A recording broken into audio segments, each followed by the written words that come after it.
and report its recommendations before each annual town meeting. And that is our main agenda item for this evening.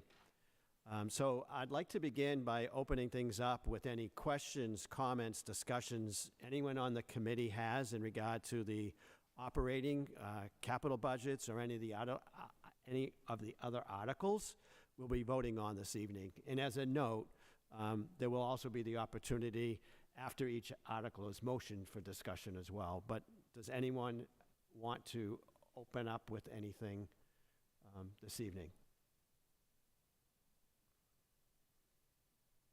If not, we can move right into the warrants,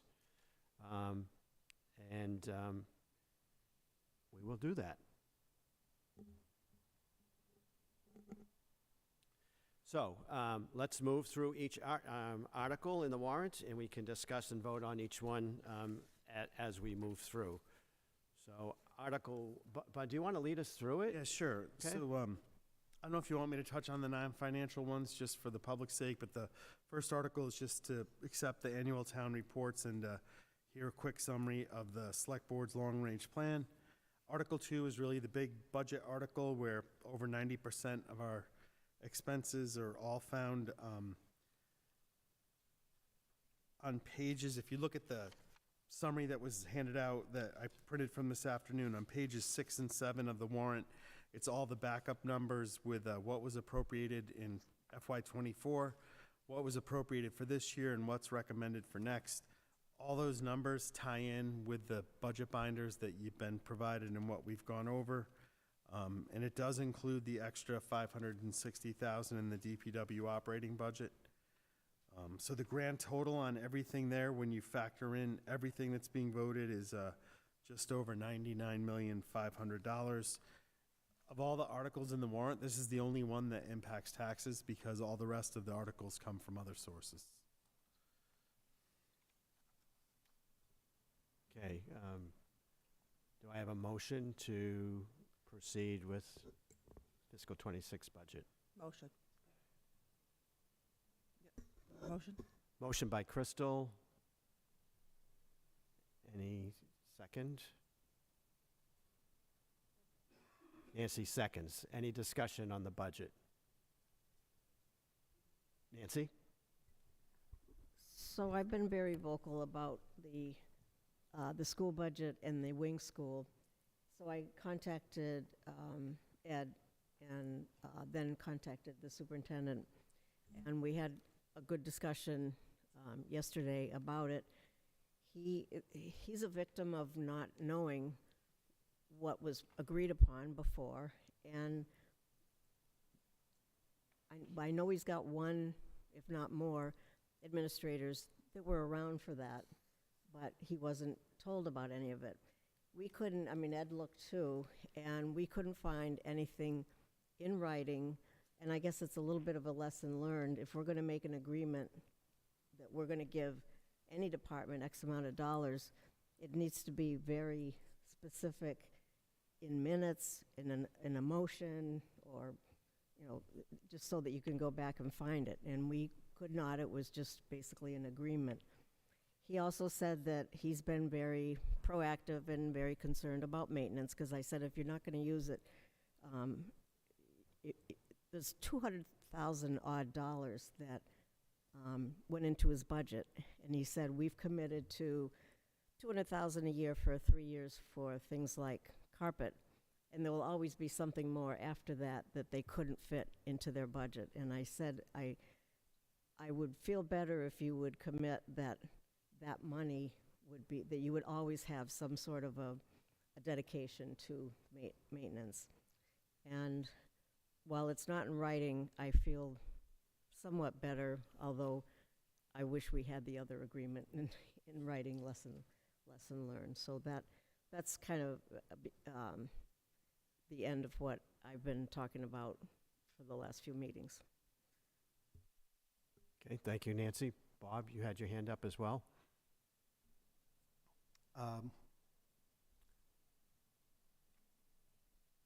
I'm disappointed with this budget, mostly because of the process.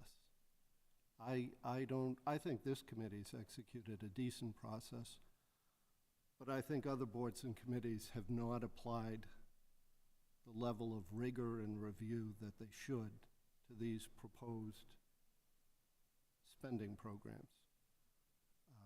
I will not be voting to recommend Article 2, this budget, for the reasons I just articulated, and for the reasons that, as I was asking questions throughout this process, I understood the answers I was given, but I didn't find them particularly satisfying.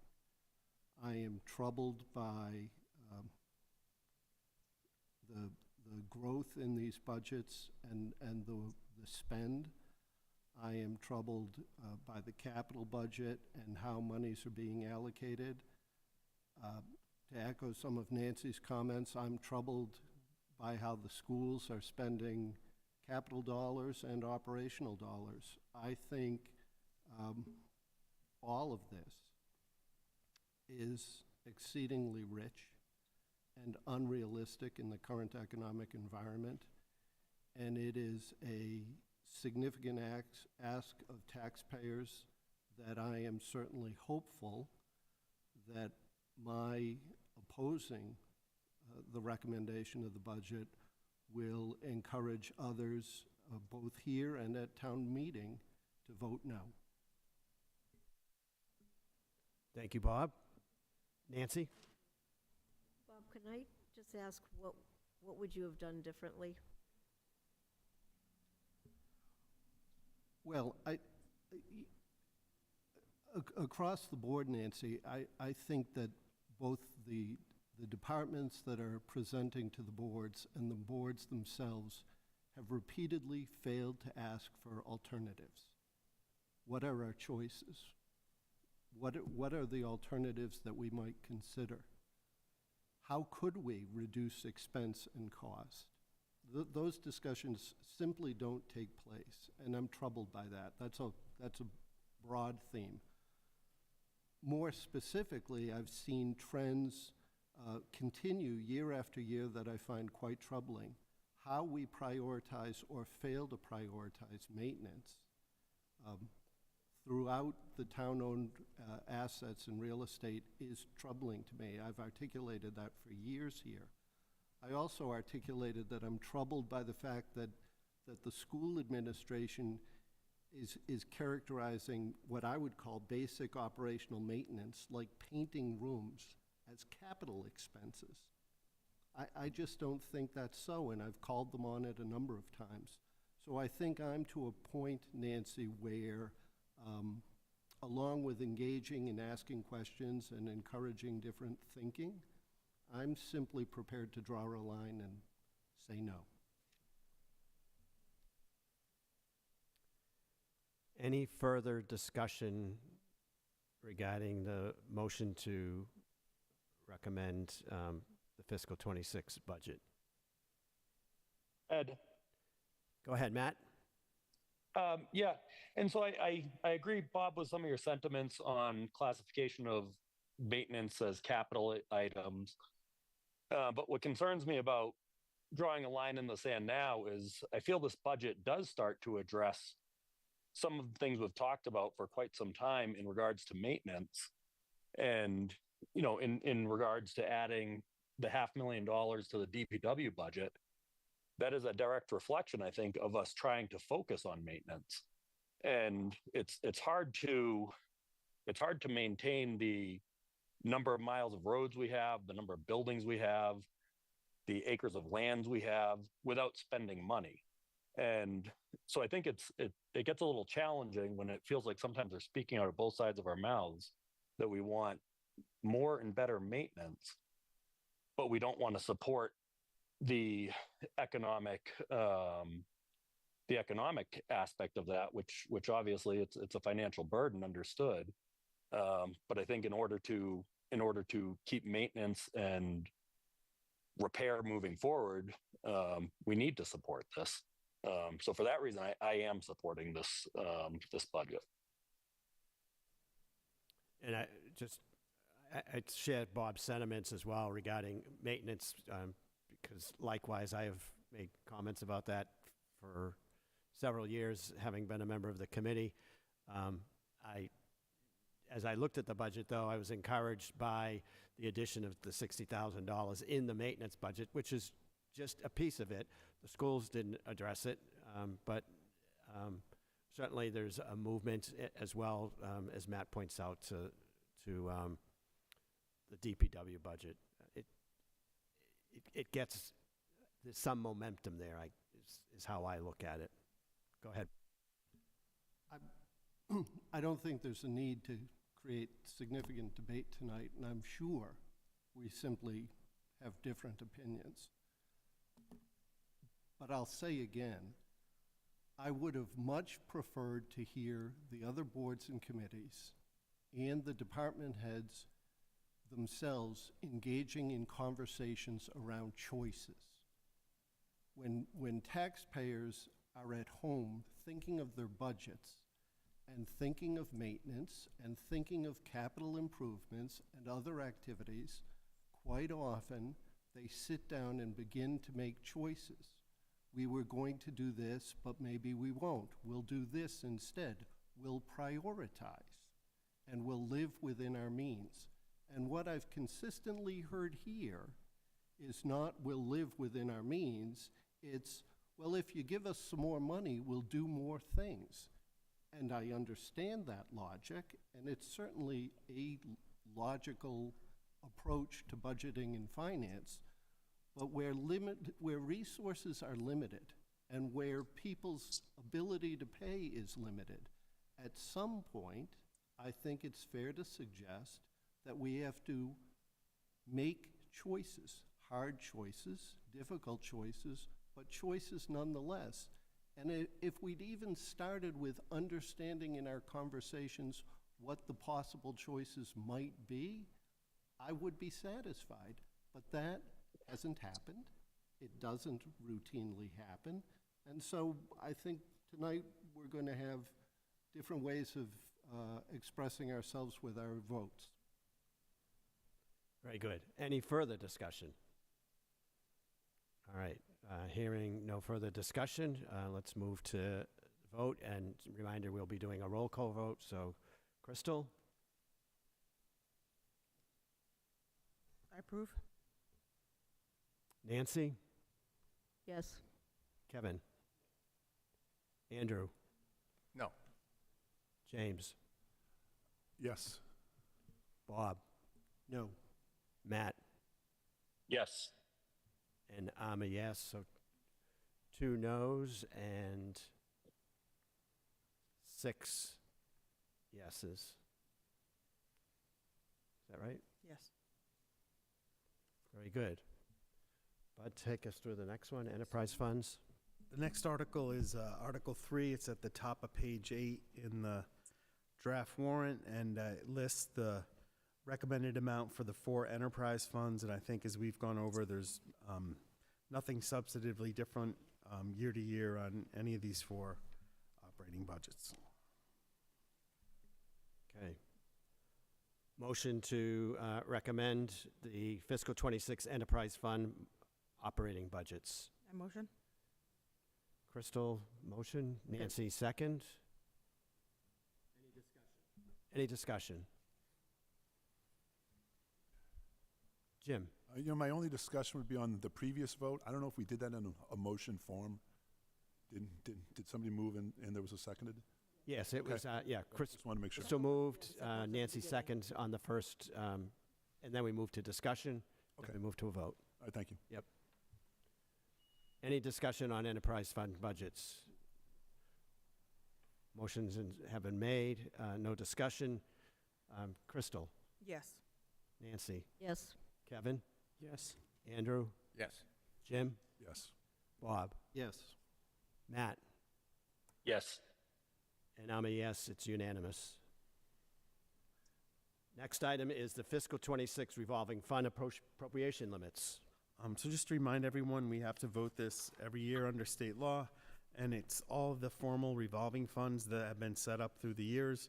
And what we need to do is to approve an outlying high expenditure limit, as a revolving fund, funds that come in for these programs can then be spent to run those programs, and we can't exceed what we bring in. The only new one that we've added over the last year is the short-term rental inspections. Everything else is similar to last year, and in fact, the expenditure amounts are the same as last year. Thank you, Bud. Motion to recommend fiscal '26 revolving fund appropriation limits. I motion? Crystal? Jim, second? Thank you. Any discussion on this item?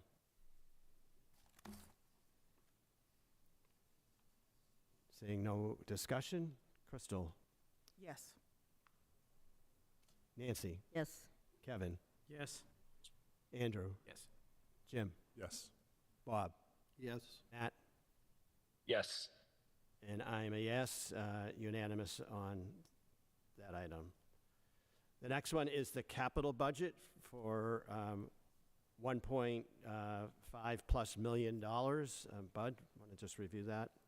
Yeah, so as Ed just mentioned, the wording of the article starts on page 9, and then on page 10, there's a chart showing the department, the item, and or service, and the amount on the right. So the grand total is just over 1.5 million, with 2 offsets that total just over 400,000.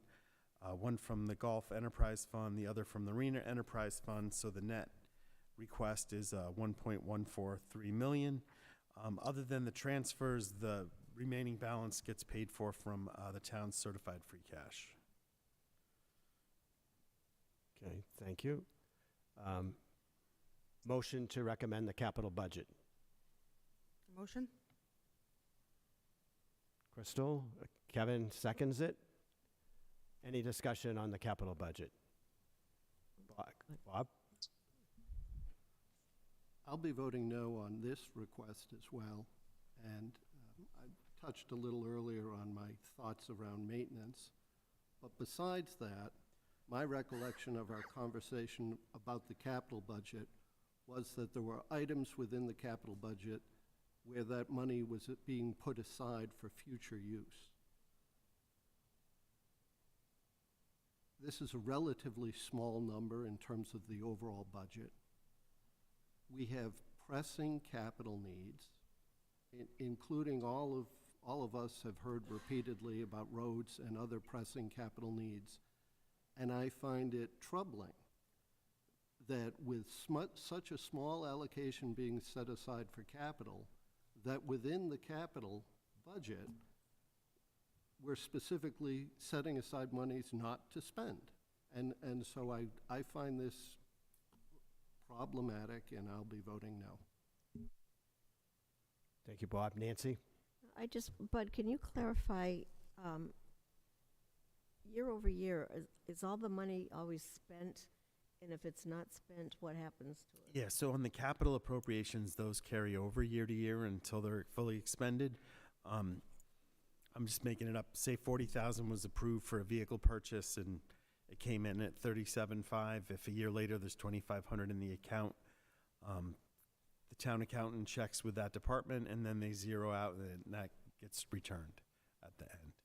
Return to free cash? Yeah, eventually. Or I mean, it gets returned at the balance at the end of the year, which ultimately gets certified as free cash several months after that. It doesn't go back to the... No, it doesn't go back to capital. Yeah, So if you don't use it, you lose it yeah, for the except, intended purpose. you know, a lot of these some of these are multi-year things, so they get carried over for that. Okay. So typically, before anything gets zeroed out, even with the schools, the accounting office will double check with them to see where things sit. But separate accounts are set up for each item on the list. And I have expressed a couple weeks ago when we looked at capital, similar concerns that Bob just addressed regarding, in particular, the what I kind of refer to as some reserve funds that are being set up for future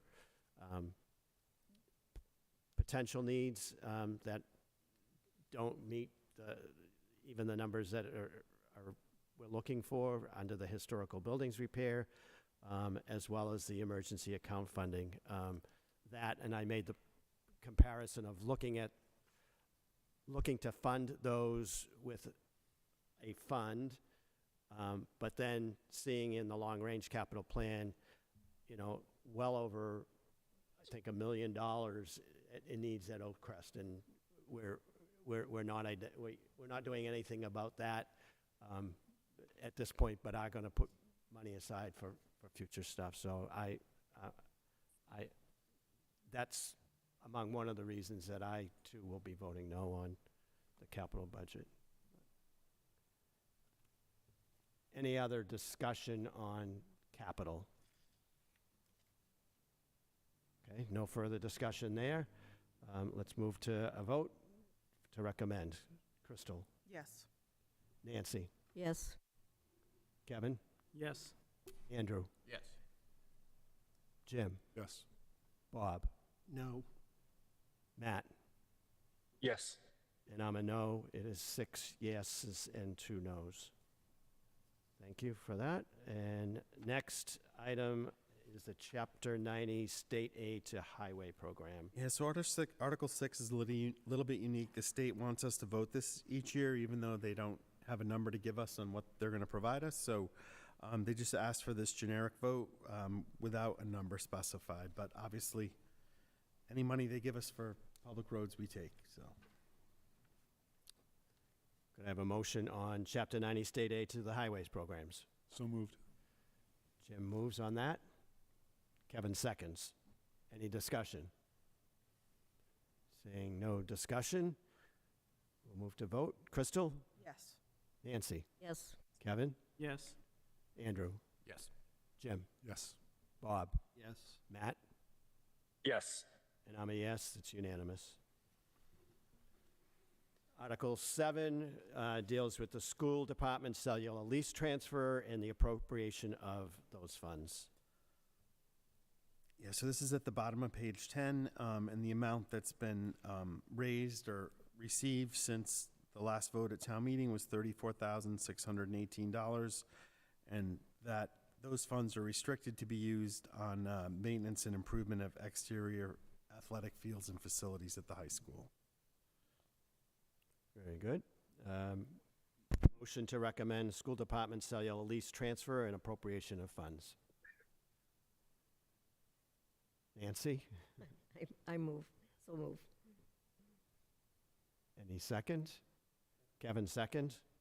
Any discussion? Bob?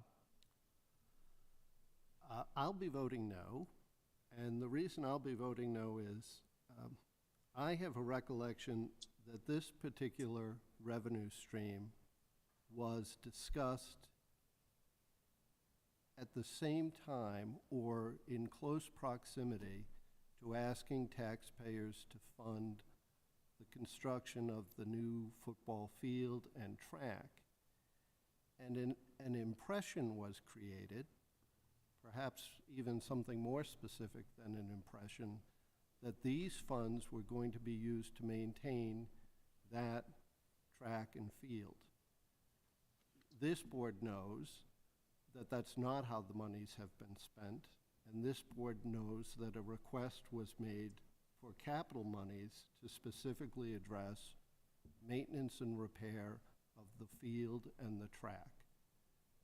I find that troubling, and so for that reason, even though the dollars involved here are relatively small, I'll be voting no as a matter of sending a message.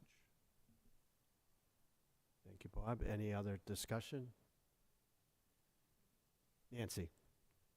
But do you remember, to answer Bob's question, was it that the overall request was more than what this was going to be, is why it was separated? I think there was a movement on the part of the school, because this was set up at a special vote at town meeting that required the adoption of special legislation by the state, which they did. So it set up the account, and that's why it restricts it for that one purpose. I don't remember the exact tie-in. The timing, I think Bob's correct, the timing is really close of when that all happened. I'd have to look it up to see exactly, but I think one of the thoughts was there were concerns about the maintenance on the athletic fields outside at the high school, and that this was a revenue source that could be, focused on that. And wasn't this is for all the fields, not just the track and Right, it's, football, so yeah.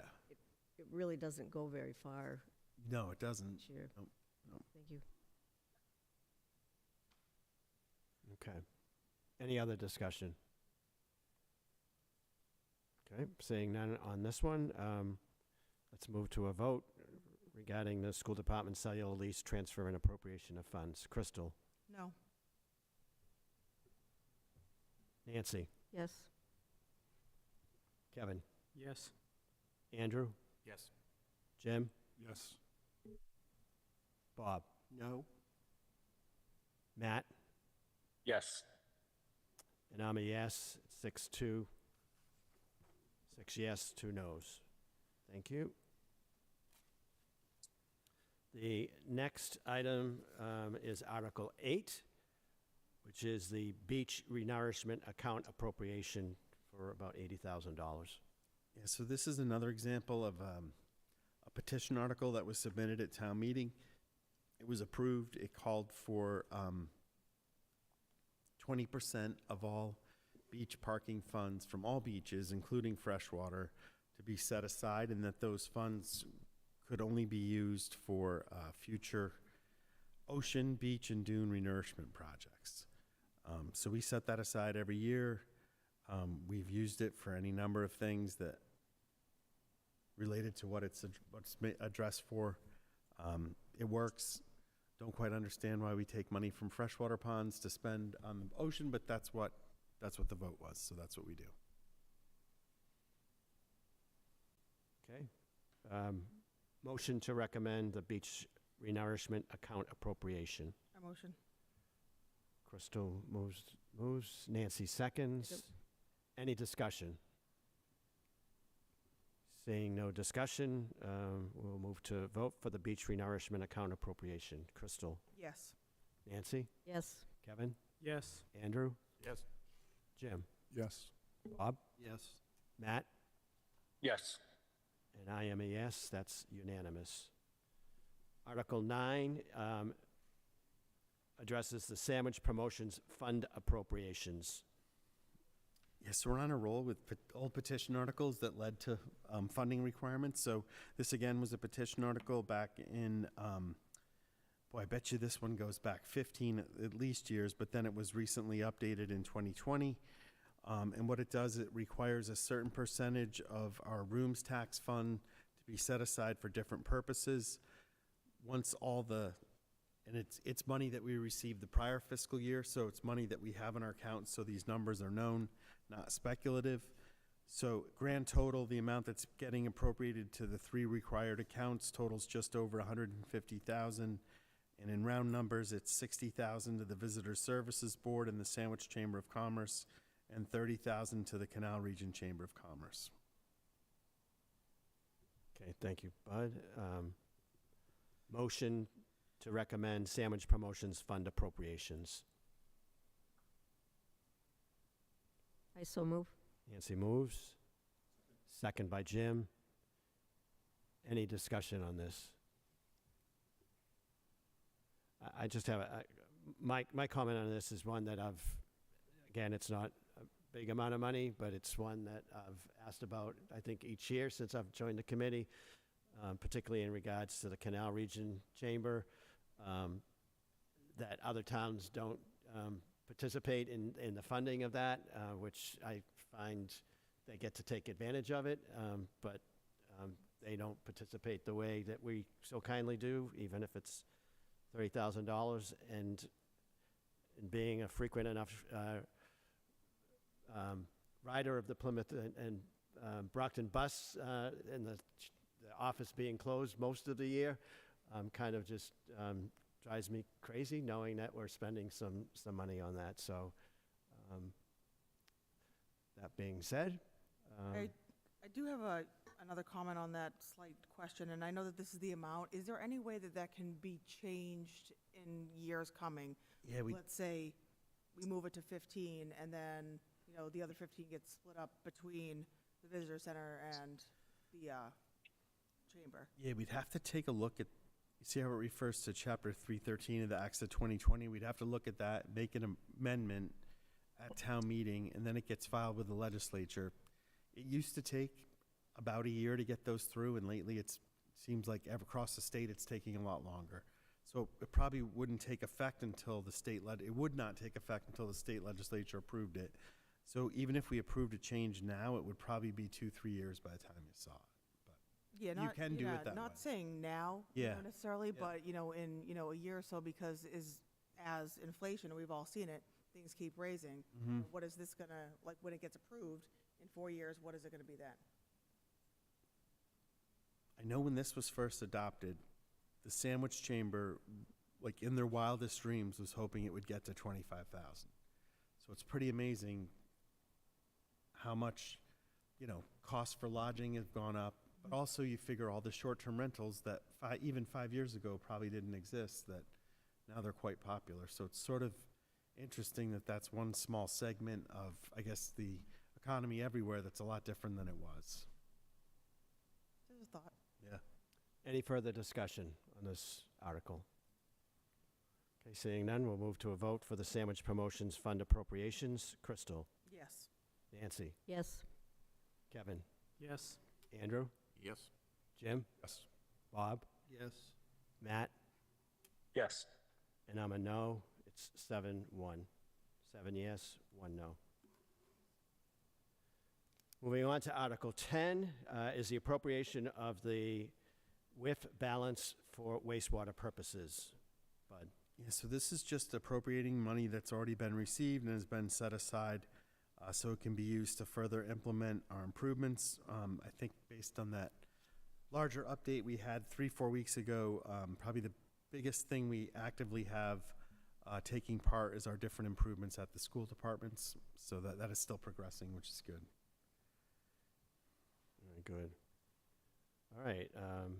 Motion to move the appropriation, motion to recommend the appropriation of the WIF balance for wastewater purposes. So moved. Jim moves. Second. Second by Nancy. Discussion. Seeing no discussion, let's move to a vote on the appropriation of the WIF balance for wastewater purposes. Crystal? Yes. Nancy? Yes. Kevin? Yes. Andrew? Yes. Jim? Yes. Bob? Yes. Matt? Yes. And I'm a yes, unanimous. Moving on to Article 11, which is the opioid settlement appropriation for outreach services. Bud? So this is to appropriate $50,000 in money we've already received from the National Opioid Settlement Funds. Those are scheduled to come in over the next, I think it's 21 years. The primary thing that a group who's been focusing on that has decided to use that for, with town meeting support, is the social worker position in the police department. And then this is another initiative which, if there's any questions, I'll have Heather provide better update than I could. Motion on the opioid settlement appropriation for outreach services. Actually, so moved. So moved by Jim, A second. second by Crystal. Discussion. Jim? Is this a one-time thing, or does this payment come in every year? The payments come in over the course of the year, and they continue to come in every year. This request is part of a recommendation 2 years ago. Town meeting appropriated $120,000 for opioid abatement programming. We've had a very active working group working on recommendations on how to expend those funds. One area is to have active programming at the Center for Active Living or other community buildings for different folks in different stages of either addiction, family members, prevention programming. We'd like to be able to enter into a multi-year agreement if we're satisfied with that. So we're recommending an additional $50,000 for that particular outreach program so that we can engage in a multi-year contract if we're satisfied with programming. Bob?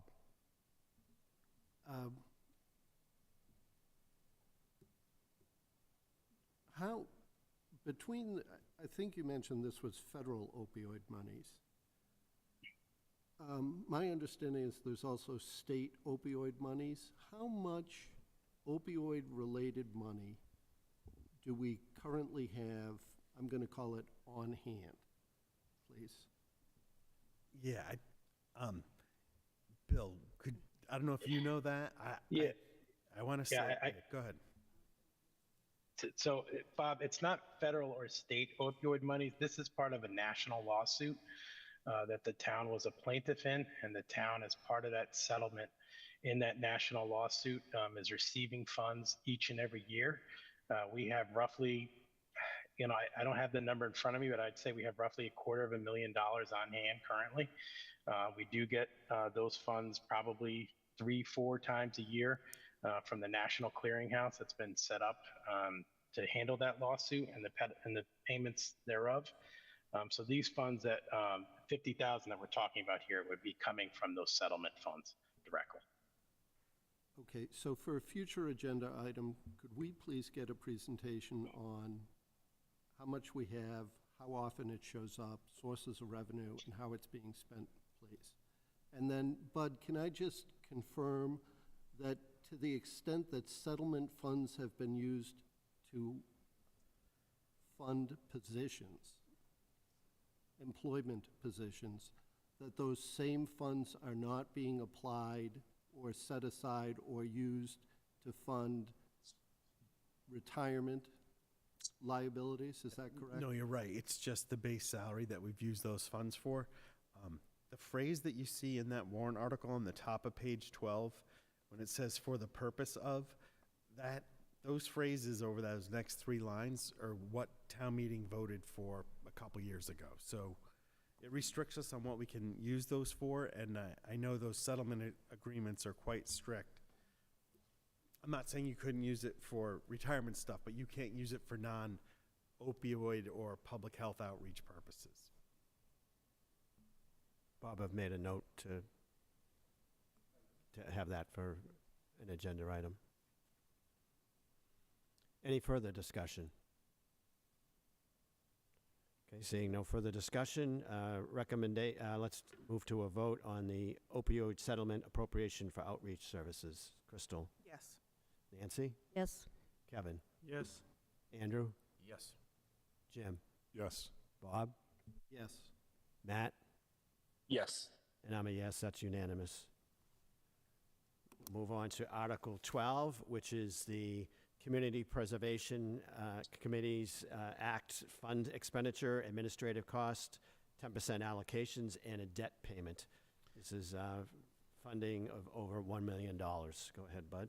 Yeah, so this article is the one we vote every single year. It includes the $75,000 in administrative funds that get used for various purposes by the committee throughout the year.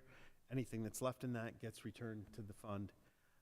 And then we're required, if you recall, 10% of the annual amount we bring in through CPA funds has to go each to historic resources, open space, and affordable housing purposes, those 3, and then the other 70% goes to the overall account, and then that's also where we pay any CPA debt that we have.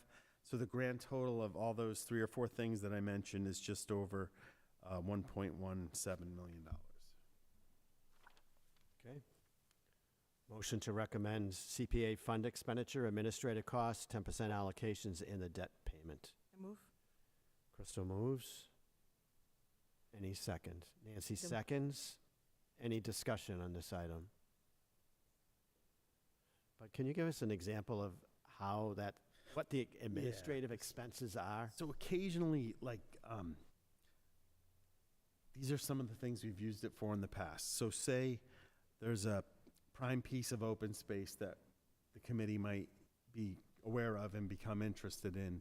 That's where they would pay to get the appraisal to do an estimate of value, because it's a requirement before town meeting votes to accept anything, you have to have an estimate on that. In the past, there's been some small requests that have been made for professional services related for the town putting together an application in the future, and that's come from that. We used to pay the person that staffed that committee partially out of those funds, and now it's a requirement of a position in town to do that. So it doesn't come from there.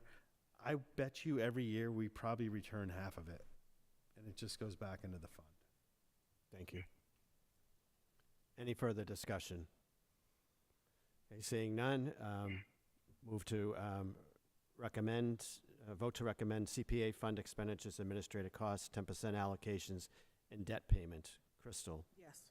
Nancy? Yes. Kevin? Yes. Andrew? Yes. Jim? Yes. Bob? No. And Matt? Yes. And I am a yes. That is 7 yeses, 1 no. Hey, can I add one thing? I think on that 75,000, my recollection, it doesn't happen much. If the cost for whatever service we need is under 5,000, I can approve it. If it's over 5,000, the committee votes for it. Thanks for that. Yep. Next article is Article 13, which is a CPA, Community Preservation Act project for the Town Hall restoration at $1.2 million. Yes, so in my opinion, this follows along the line of some of the things that the committee has talked about previously about trying to get other sources to pay for maintenance activities. So this is to renovate this building. Key to that renovation are the full window replacements, except for the one out front on the second floor, to prevent water infiltration, to improve the treatment of the ceiling shingles, and then to try to improve the surrounding exterior, again, to make it as weather-tight as possible. Just to refresh everyone's memory, at last May, we approved $1,042,000 in appropriations from a couple different sources to go towards this work. Heather got a grant for $200,000 from the state, and if this gets approved at $1.2 million, the grand total that we would have is about $2.4 million. About the only money we've spent since then is we did hire, after going out to bid, the preservation architect and the project manager, and have been working on, trying to put together the cost estimate that led to this $1.2 million, and importantly, did already get approval from the Historic District Committee. Very good. Motion needed for CPA project Town Hall restoration. I move.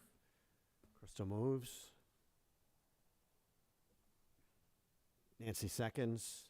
Any discussion? Yeah, this is the one that I kind of have concerns with. We talked about having to make choices and tough decisions. I just don't see how we can continue to support 2 town halls. I know when I moved to town in 2008, we had this town hall. Soon after that, there was a town vote to refurbish it. And then not soon after that, there was an interesting vote to build a new town hall. So I'm not so sure. Did we have discussions at that time, what was going to happen to this building? Was this going to be phased out eventually? Were we going to continue to repair this building and do repairs at the new town hall? At some point, I think decisions have to be made. I know people would much rather see these funds go towards maybe our fields, open spaces, something like that. So I don't know if other members feel the same way, but I don't see how we can support 2 town halls. I don't. So I think this is one that I think I know I'll be a no vote on. Jim, any other discussion? Nancy? Does this conclude the work that needs to be done, at least in the near future, on this building? Yeah, this is everything that we can foresee at this point. And I guess my feeling, it is a little frustrating to have, like Jim says, 2 town halls, but they serve different purposes. There's no way we could have meetings like this anywhere else. And we are having an occupant downstairs that is pretty much what we had hoped for. Jim? And I would just say, as to whether or not we can meet, we can always meet at Sand Hill. The thing that the Cal is always a place we can meet. I don't think the crowd, I've been on school committee, planning board, now finance committee. I've never seen an, overload of a crowd. So I think, that use. And yeah, as for a tenant downstairs, 16 hours a week, I don't know if that's really what we had envisioned as well. So I do think we need to have serious concerns as to what is the future of this building. How long is the lease for the folks downstairs? And it's minimal rent as well, or lease payment, like $1,000 a month. I'd have to look. It covers the cost of them being there. It doesn't generate excess revenue for the town. And I think it's 3 years. It's not a long-term lease. Any further discussion on this item? Bob, no. You were reaching there, so very good. All right, let's move to a vote on CPA project Town Hall restoration. Crystal, Yes. Nancy, Yes. Kevin, Yes. Andrew, Yes. Jim, No. Bob, No. Matt, Yes. and I'm a yes. So 6 yeses, 2 nos on the CPA project. The next item, the next 2 items, Article 14 and Article 15, but we should take them in order. The first one is the HERO Act Disabled Veterans Exemption Adjustment. Yeah, so, and I'd encourage Bill when I'm done, if he wants to add anything, to do so. So there, recent law that the state adopted last calendar year called the HERO Act, and it relates to disabled veterans. There's a couple of different provisions that apply if, and I stress if, towns wanted to entertain them. So after looking at things, and I know the select board has had a couple of individuals come into meetings through the years just to talk about that. The Board of Assessors, who is most responsible or fully responsible for administering our exemptions. So the first article, Article 14, it seeks to adopt a provision of that HERO Act that would adjust any of the exemptions that are allowed under state law for disabled vets to be adjusted annually by the Consumer Price Index, and the law specifies like how that will be determined and what official at the state level will determine that percentage and notify the towns year to year.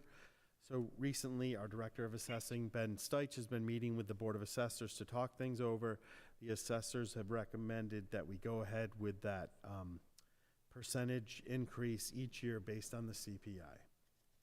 So that is supported by the Board of Assessors, and I know the Select Board was supportive of putting this article on. We're going to give them a similar update in more detail than what I just said on Thursday night.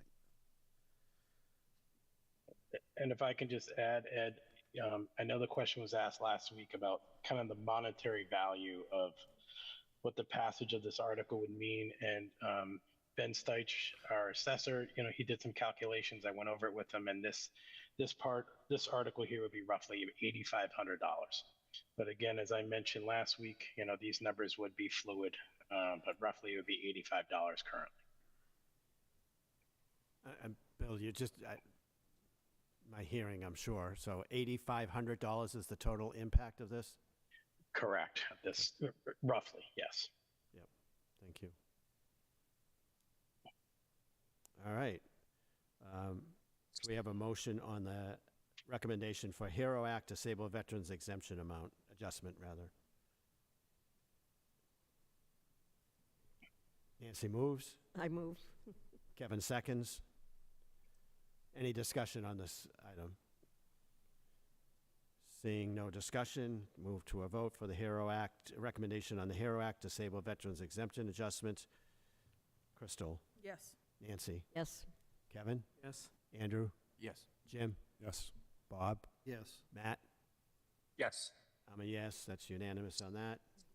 Article 15 follows along the HERO Act regarding a disabled veterans exemption. Yeah, so this one's a little bit more meaty, and if you look in that additional packet that had the backup material, there's a spreadsheet landscaped. It might be good to look at that. It's about halfway back in that packet.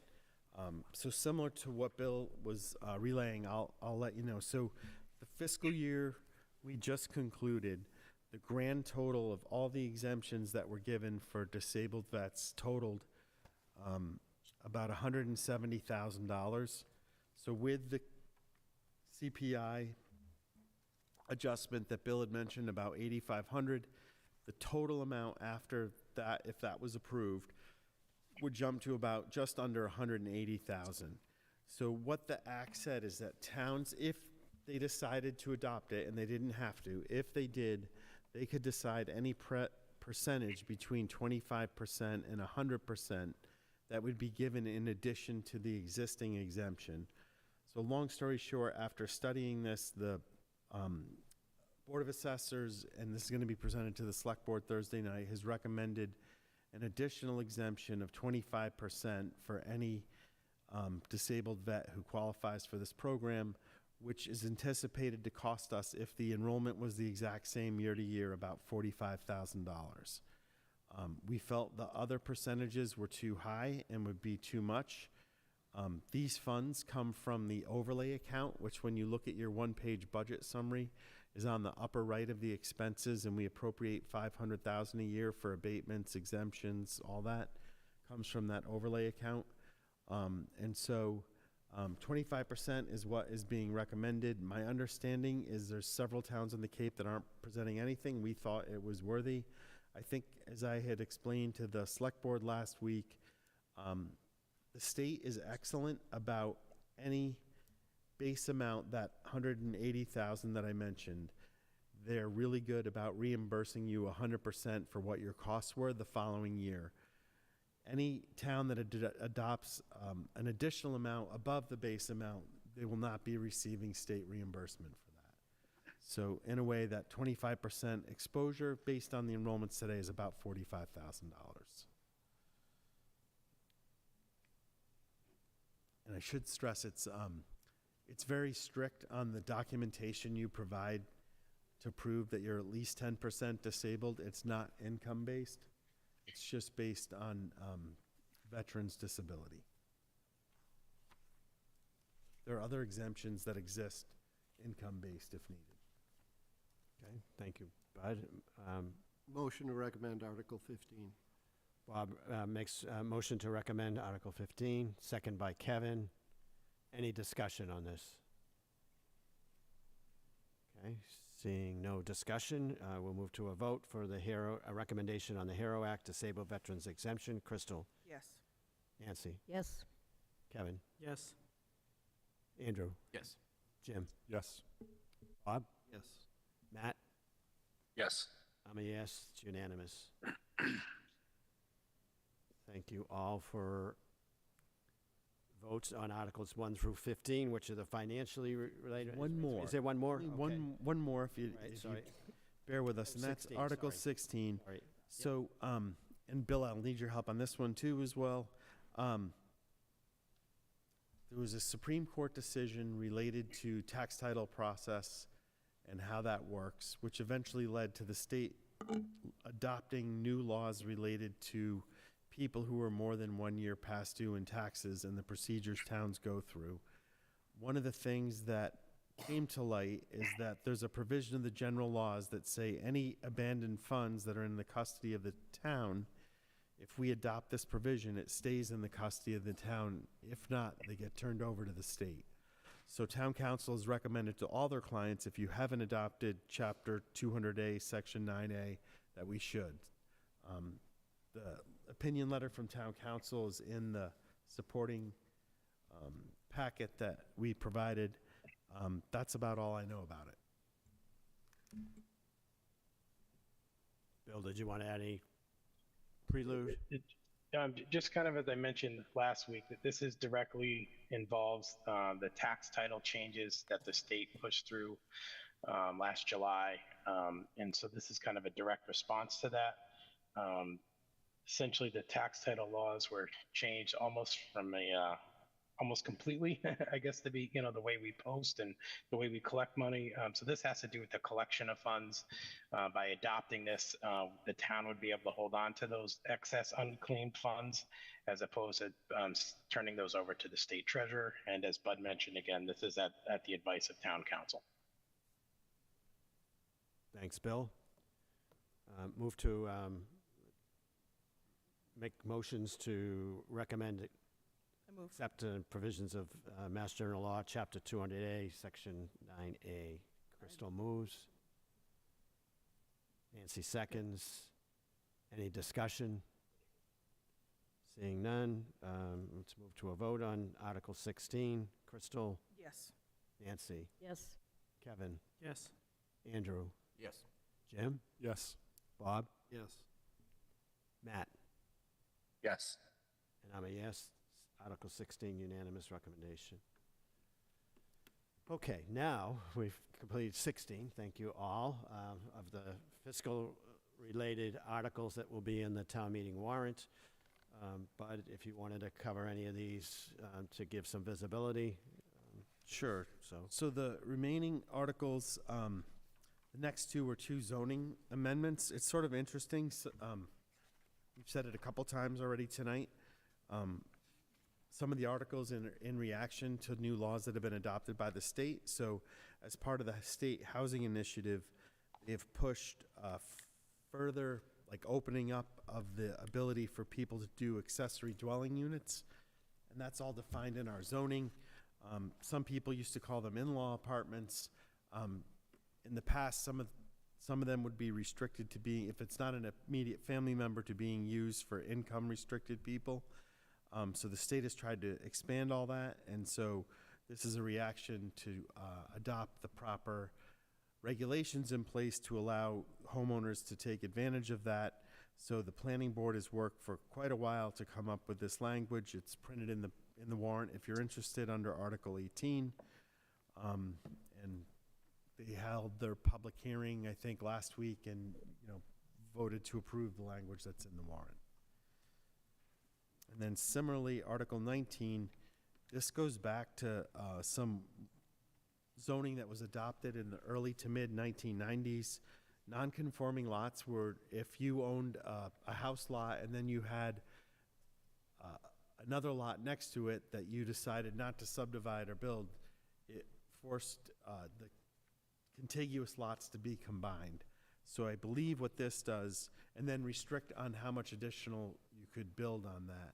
What this does is it tries to support the accessory dwelling unit concept, so you couldn't build a full-size house, but if you built a smaller size to help with the housing crisis, that would be allowed. So I'm not a zoning expert, but again, the zoning bylaw changes as the planning board advertised them and held their public hearing, and as voted, are printed in the warrant under Article 19. And then sort of on a roll, on Article 20, again, is a reaction to state law change related to short-term rentals. I think the safest way to say it is there were instances of Massachusetts citizens in short-term rentals in other parts of the country where things like a fire would happen, smoke detectors weren't there, people were killed, and so it started to get more and more of a concern. And it's not trying to stick it to people, but it's just that if you're going to do a short-term rental, it should be registered with the town and registered with the state. That's always been a requirement, the state part. So it now requires people to register with the town and then also to do an annual inspection. It's not an inspection for everything. It's for things like, smoke detectors, proper natural gas hookups, things like that. So there's the proposed bylaw that's printed in the warrant. That would be the general bylaw, not a zoning bylaw. And the select board actually have a public hearing on that Thursday night. And Leanne Drake, our Director of Community Development, is going to explain the language that she's worked on with town council and with our building commissioner's office. I don't think there's anything really draconian in what's been proposed, and the proposed fees are pretty reasonable to register annually, and the inspection fee is fairly minor. If they have to go back for a second inspection, there's another charge that's assessed. That's about it. All right, thank you. Any questions on any of those other articles that we don't need to make a recommendation on, but? Okay. Seeing any, we are at the time for old business. Anyone have any old business? Seeing none there, how about any new business? Seeing none there. Oh, go ahead, Kevin. Quickie for Bud. On page 1, about halfway through the packet of the warrant, you've got Jim's name correctly. But on the second page of the handout, which looks exactly the same, you don't. Yep, that was from earlier in the week, so I caught that. Sorry. Just wanted to make sure we had him. Thank you, Kevin. I spelled Gary Blank's name wrong once one year. He's very upset. Very good. All right. We're at the time for public comments. Does anyone with us this evening have a public comment to wrap up our meeting? Seeing no public comments, we will move to closing remarks. And I just want, Nancy, go ahead. Okay. I just wanted to clarify that even though it seems like we kind of rushed through these, we've been talking about these for 2 months in a lot of detail, and this was our opportunity to maybe do reminders or clarify some points or just add things that we thought of after the fact. So if anybody was concerned that we weren't putting the time in, we definitely have. Thank you, Nancy. I was going to start off my remarks in a similar way to thank each of our Finance Committee members for your participation and engagement over the last number of weeks as we set forth in reviewing the fiscal 26 budget and other financial matters that will come before residents at the May 5th Annual Town Meeting. So thank you all very much for the work that you've put into this. For the hard work of our town administrators, led by Bud and Heather and Bill, along with your staffs. I know I speak for the committee in thanking them for their efforts in pulling together the information that helped us make our recommendations. To those from the public that came before us during the budget season, thanks for sharing your thoughts. Your willingness to speak up has not gone unnoticed and should be an example of democracy in action. The Finance Committee meeting does not have any further meetings scheduled in advance of town meeting, but if they're necessary, Bill and or Bud will reach out to us. We do typically meet in late June for some other necessary financial matters.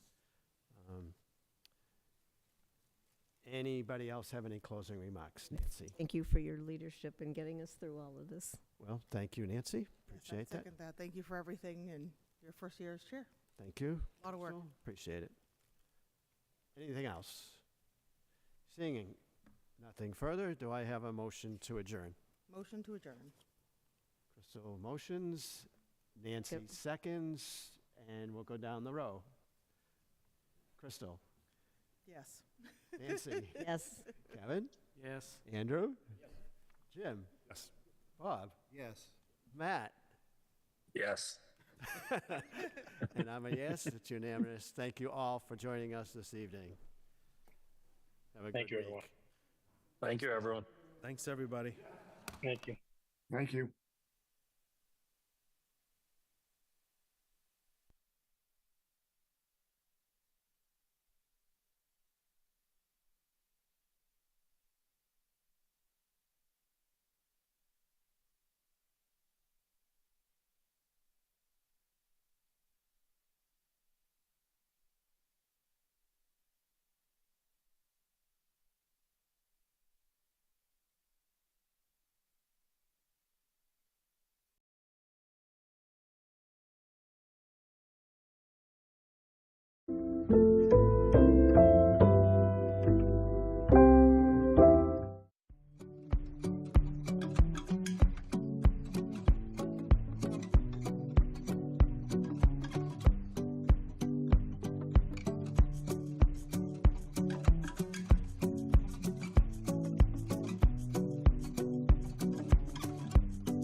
annual town meeting warrant, so I stress that it's draft. I've been working on it for a long time. But in addition to the full warrant, which I think I've been giving you rough copies of, I also included all the attachments at the back as they exist right now. So if we need to look at those, we can, and I stress it's draft. So for example, I wrote down recommendations from the Select Board and Finance Committee, knowing that both groups have yet to take their votes. And then lastly, there's a one-page at the end of your packet. Paul Tilton did work on a summary at the committee's request of what the first year of the this upcoming fiscal year's infrastructure projects would look like if we had the current amount that's in our budget, which is a hair over 2 million, and then the additional projects at the bottom that add up roughly to the 560,000 that we've talked about, just so you'd have a feel about the additional work that could be done for that money. Doesn't mean every single one of these is going to be exact, but it's based on, you know, what their work plan is, so it's quite accurate. Paul's joining us remotely. If we need to ask him any questions about this, we can follow up with him. And that was it. Okay, thank you, Bud. While Paul is on and this list is fresh, are there any questions regarding the list? Bob? Yep, thank you very much for the list. Paul, I am not an engineer or a member of the DPW, so I'm guessing a bit here. But to me, it looks like the list of proposed projects' current budget is largely maintenance activity, surface treatment, and chip seal, and that what I would characterize as more significant repair activity has all been prioritized within the additional infrastructure funding request. Is that a fair read of this list? I think if you go by strictly just the number, there are a lot more surface treatments, the preventative maintenance, but the overall cost of that is only $250,000 for that preventative maintenance. So it's relatively low compared to the overall cost for the current budget. And one of the reasons we have, for instance, below the pavement, milling, and top course, those are associated with streets in the village. So what we looked at doing there is, rather than split those up, trying to make it even throughout the current budget and the requested budget, is if it's not approved, we don't want to split it up, do half this year and half next year. Mainly for mobilization, it's a lot easier and a lot less expensive to focus on an area. So we would focus on the downtown village area with that project. If we do get the 560 approved, it would all be done this year. And I hope that explains it. I think that's helpful to me. I have to say, and this is to you, Paul, and to Bud, based solely on the amount of email activity and phone activity I've gotten in the last week, roads are a significant concern to taxpayers. And I've heard from a number of taxpayers